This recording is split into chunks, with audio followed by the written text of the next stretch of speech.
Est-ce que le monde doit m'obéir et est-ce que les autres doivent marcher à la baguette? Vaste question.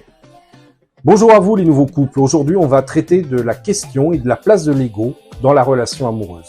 En effet, il est inévitable que notre ego soit toujours en questionnement lorsque je partage de l'affection, de l'amour avec l'autre. Pourquoi?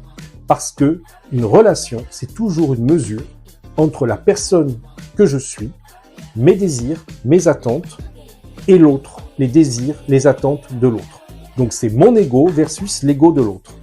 Et en parallèle, il y a ce sentiment pur qui ne devrait pas être pollué dans l'idéal, qu'on appelle l'amour.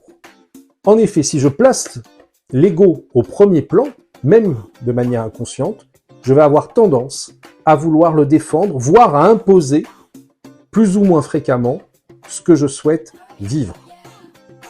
Si vous trouvez un partenaire qui est du genre timide, qui est du genre à ne pas trop affirmer ses positions, voire, et ça arrive plus fréquemment qu'on ne pense, qu'il n'y a pas vraiment de désir ou de volonté très affirmée, eh bien vivre avec une personne qui, elle, au contraire, pose les projets, réfléchit, définit les choses à faire, ça pourra fonctionner.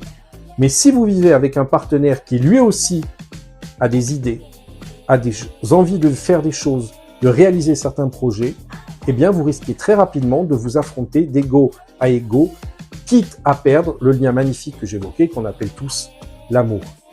Et donc vous devez vous interroger sur la place que vous accordez à votre ego dans la relation amoureuse. La place du sentiment amoureux n'est souvent pas travaillée entre les deux partenaires, ou en tout cas, on n'en a pas autant conscience qu'on le répète.